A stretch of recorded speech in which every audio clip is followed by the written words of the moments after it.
Most of us want to do the right thing, and most of us would like to believe we are doing the right thing, whatever that thing may be and wherever we may be. Basically, most of us want to perceive ourselves in a way that makes us feel comfortable and satisfied with how we behave and carry ourselves in the world.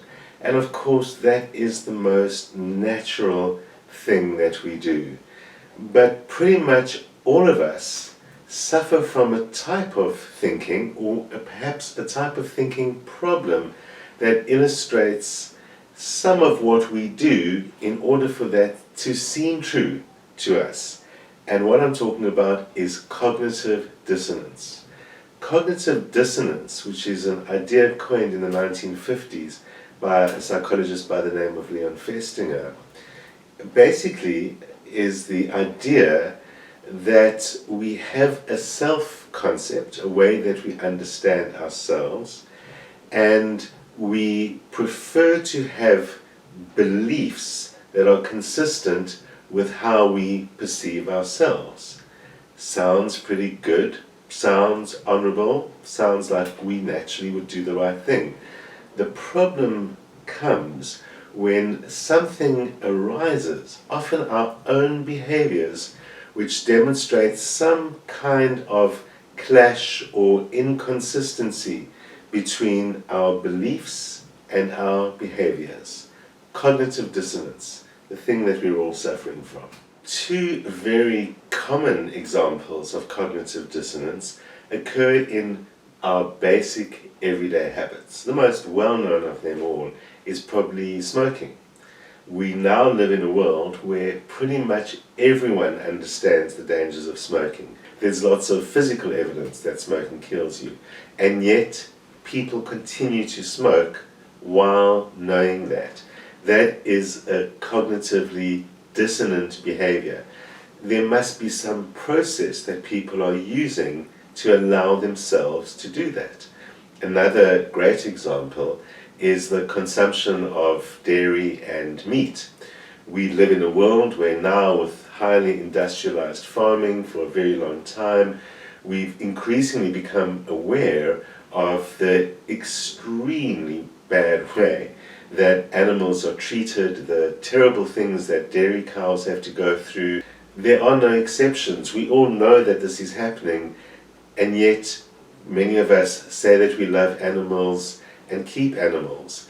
Or people complain about people cruelly treating dogs and eating dogs, and they will march and they will give money to the SPCA, and they'll do all sorts of things to support their belief that animals must be treated kindly, and then they'll go to the supermarket and buy some dead animals to eat that night, animals which have been treated extremely cruelly. That is a cognitive dissonance. And again, there are some processes that we will do in our thinking in order to allow that to be possible. And clearly, the end result of such processes is that we're living a kind of dissonant or dishonest life. And so becoming aware of matters of cognitive dissonance is a way to become more self-aware and perhaps to grow ourselves.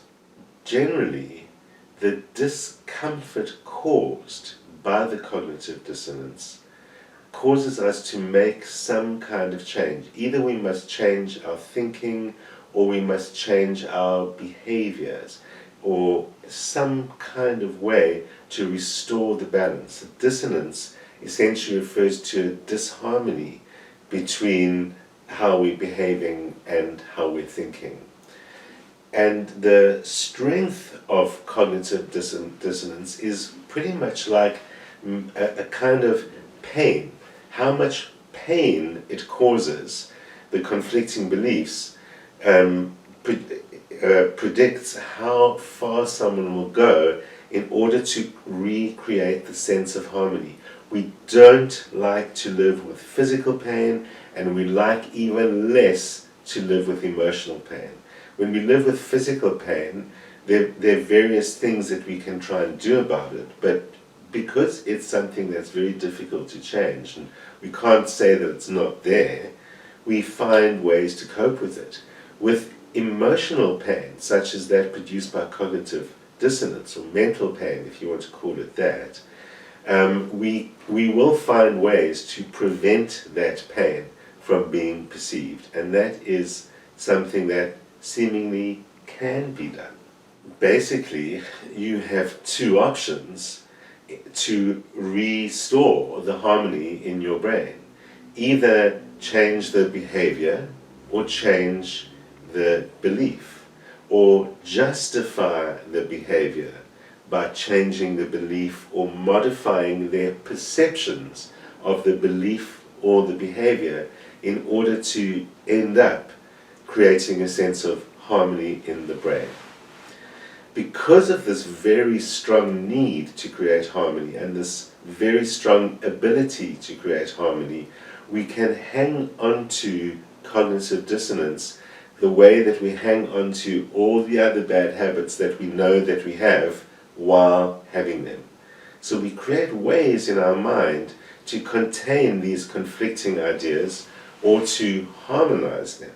You'd think that if we found ways to create a greater sense of harmony, then we're solving the problem. But it turns out that a lot of the ways that we use to create that greater sense of harmony themselves create further inconsistency in the relationship between how we act and how we think and what we believe.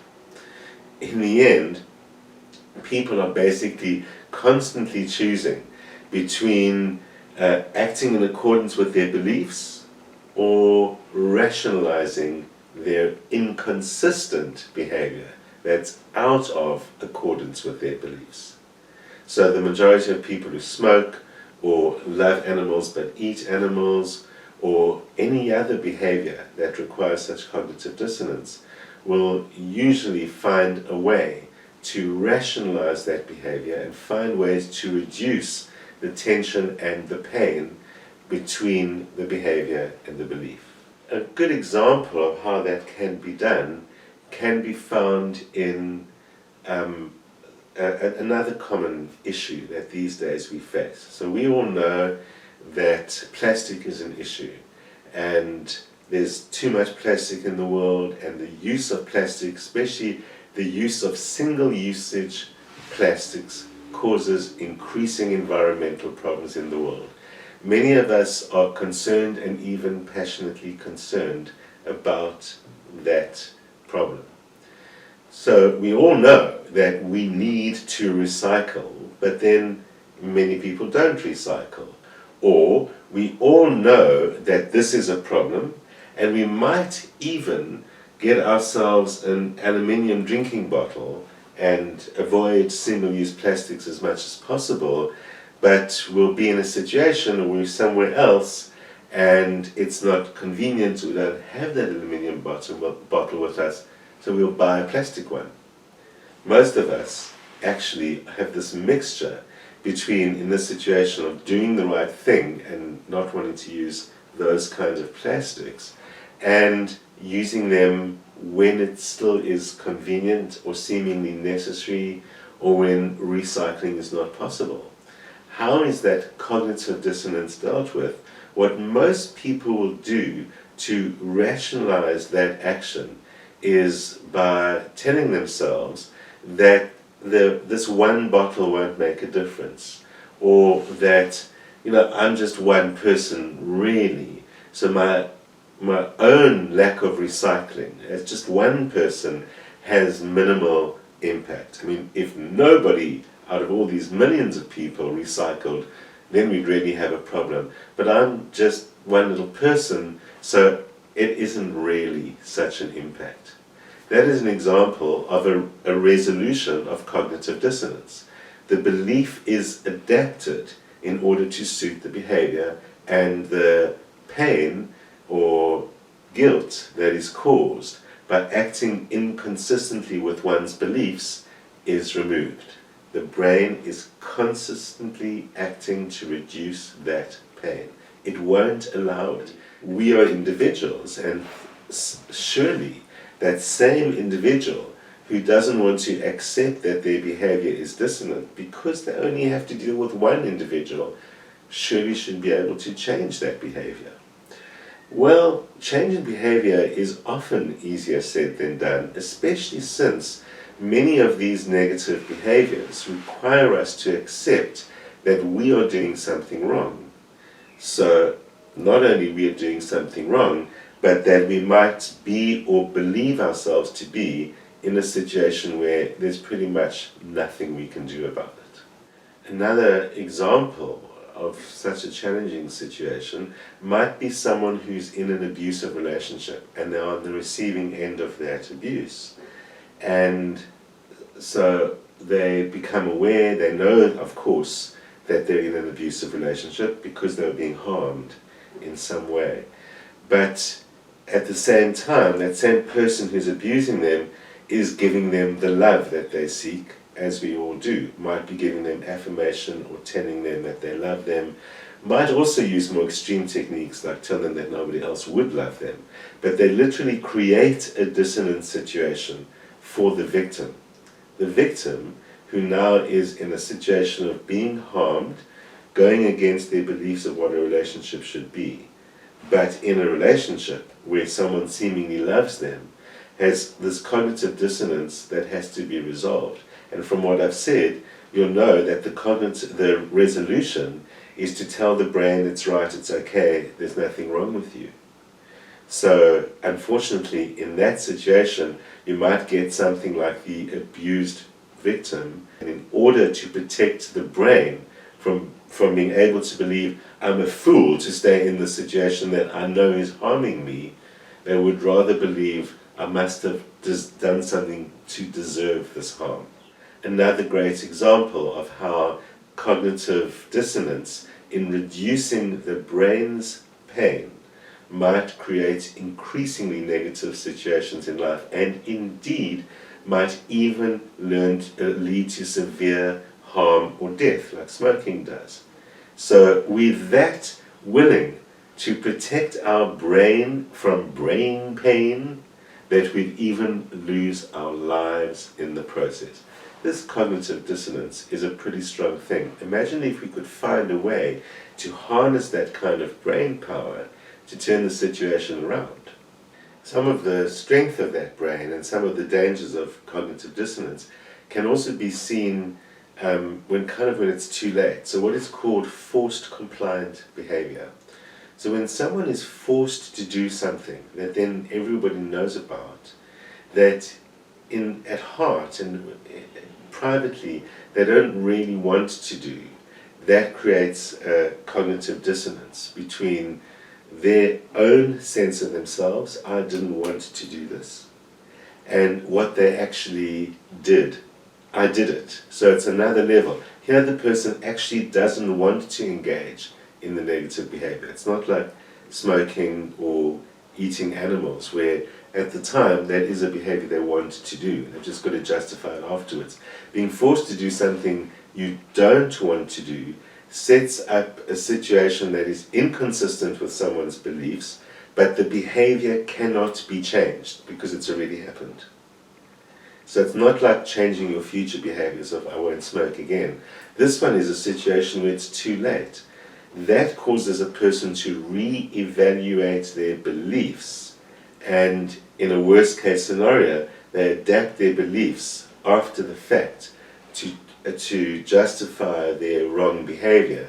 And in that way, things like populism and fascism and other dangerous forms of negative thinking can spread, where people will, in order to justify bad behavior, will take on beliefs that they otherwise would not agree with. And then, as you've seen from what I was saying about the example of hypnosis, we will live with that belief and develop a world around it to support that belief in order to prevent the brain pain of dissonance. So what do people do in order to try and reduce the dissonance themselves? Well, of course, the one way is to change the behavior, which is not easily done. I mean, I could say, okay, well, to stop the dissonance of smoking, change your behavior of smoking, or even the dissonance that eating animals creates, just don't eat animals. The issue is that it's much more difficult than said for people to change fundamental behaviors. So it's more likely that they will resort to another way of dealing with the dissonance, and that is to change the beliefs. It's easier to change beliefs than it is to change behaviors. So people will adjust their beliefs or rationalize their beliefs or increase the attractiveness of whatever it is that they did do. And all of that reduces the brain pain and kind of, they call it spreading the alternative. So it's not such an extreme dissonance, and allows you to see other attractive reasons why you might do what you do, and no dissonance is experienced. Another way to change dissonance is to change our perception of the effort that we put into doing something. So if you work at something for a very long time that turns out to be useless or nonsense, you'll either convince yourself that it wasn't such hard work, or you'll convince yourself that it isn't nonsense. And so people can hold on to wrong, strange beliefs or things that really don't get them anywhere in their lives, because the effort that was expended as a result of that belief in the first place was too great. So they'll hold on to it for the sake of not having to think that I did all that work for nothing. You know, it seems to be easier to persuade ourselves that something we did was worthwhile than it is to not do the things that create the dissonance, or to change our behaviors in some way. Changing the behavior or changing the belief. Perhaps a factor in all of that is what in fact is sometimes identified as cognitive dissonance, and that is plain guilt. There's some people who say, well, cognitive dissonance is a fancy term and a fancy way of looking at it, but it boils down to the feeling of guilt for doing something that at heart or inside you know is wrong, or that you don't actually agree with. So maybe we're speaking about terminology, but guilt, again, an emotion that we will quickly try to cover up or change. Occasionally we will go to extremes to hang on to the dissonance. For example, someone who's shown what smoking does to the lungs might seek out research which will exist that says it doesn't harm the lungs. Of course, cigarette companies have created a lot of that research, so they'll find that and use it to justify themselves. Or someone who knows that animals are poorly treated will find another rationalization to eat them and offset it against that. So in order to deal with that information, people might seek out information to say that animals aren't mistreated. Actually, that information would be very hard to find because it's everywhere. We all know now what's going on. But they might seek out other information to try and offset it. So a recent example was almond milk is killing the bees. Rather drink real milk, of course. Everyone now drinks almond milk. Almond milk is killing the bees. And what that article didn't tell you was that exactly the same reason why almond farming kills bees is pretty true for most fruit farming that uses bees for pollination, which is a lot of fruit. So it's a piece of information that is then distorted in order to justify the negative behavior, responding to the need to reduce meat eating by saying, for example, other things harm the planet more, and moving the argument away from animals to the planet. We see a lot of that in the arguments that are increasing to rise about why veganism is now the moral choice in the world that we live in, or the ethical choice, as well as, of course, other negative behaviors, of which there are no shortage. So in the end, what can we really do other than the justifying of our beliefs, which certainly ain't getting us anywhere? Cut that bit out. Ultimately, it's about self-awareness. Self-awareness allows us to know, identify when we are behaving in a dissonant fashion. Self-awareness helps us notice ourselves justifying things and rationalizing behaviors that you know that are not firmly with your beliefs, or that you haven't really established what you think or whatever. Whenever you experience a certain amount of justifying or rationalizing, you've got to stop and ask yourself, am I doing that because of cognitive dissonance? Sometimes we justify or rationalize something perhaps just because it's difficult. So I don't want to jump into that freezing cold water, but I know it's not going to kill me. So we might go through a whole process. That's fairly harmless.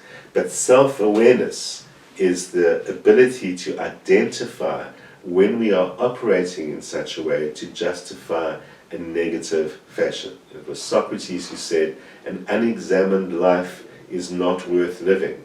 And certainly the issues that arise out of this cognitive dissonance remind us we need to examine ourselves. Challenge yourself.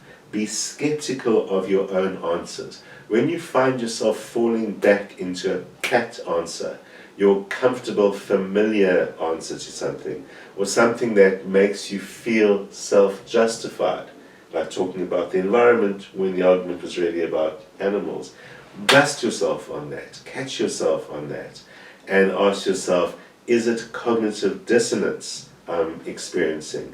Let me find a way to match my behaviors with my beliefs rather than justify or alter the belief or something like that. It's the behavior that needs to be altered, not the belief. So recognizing when I'm changing my thinking, when I've changed the words that I use in that conversation with myself or with others, I am probably experiencing cognitive dissonance. Are there ways I could change or reduce that behavior? And it could start off by reducing. If you accept that I will work on a program to reduce my cognitive dissonance, it might become easier. Change the behavior in small steps. A lot of behavior change can be learned from changing bad habits. And one of the ways we know to change bad habits is to do it in a step-by-step fashion. Don't try and fix everything at the same time. Do it step by step. So that can be cutting down smoking with a destination in mind, cutting down eating animals with a destination in mind as to what will be the end of changing that behavior, and perhaps bolstering the beliefs rather than changing them, educating us further on what we know to be the truth as opposed to the justification that we often have. In that context, cognitive dissonance can even be seen as therapeutic. Sometimes, if cognitive dissonance causes us to look at our behavior, to look at our commitments, and inspires us to be more committed to act according to how we think, then cognitive dissonance is a form of therapy, and is sometimes even used that way. When someone is gently but consistently encouraged to have a look at the dissonance, instead of letting the brain resolve it all the time, to notice the dissonance all the time. So that might be helpful for some people. Ultimately, becoming aware of cognitive dissonance and choosing to work on fixing it instead of changing our beliefs can be very powerful. It can be life-changing. If you self-examine, use the principles of cognitive dissonance to identify where your behaviors don't match your beliefs. Certainly, you can examine your beliefs honestly, not automatically change them, and examine your behavior honestly, and constantly being willing to look at those two things without fear of the brain pain. In fact, encouraging the brain pain as an inspiration to cause me to change, instead of seeing it as a pathology, an illness, this feeling of discomfort. The feeling of discomfort is motivating me to make a change. It will eventually allow you to gain in feelings of controlling yourself and controlling your life and making better decisions and living the honest life in accordance with your own beliefs. It is possible for all of us to do that, and the route to becoming a person who behaves according to their own ethic is available to all through the simple process of self-examination and the honest willingness to use that as a measure for ourselves to change ourselves. It's not about what the world thinks. It's not about anyone else's idea of right or wrong. If we work on our own difference between what we believe and what we act, we can shape ourselves into an honest, self-aware, decisive individual. Remember, the extended versions of your predictions for the year ahead are now available on the Life Podcast's website and the series produced there by Prime Media. So check out the link on our Facebook page and give it a visit, give it a listen. And we will be here next week to have a look at the month ahead for March.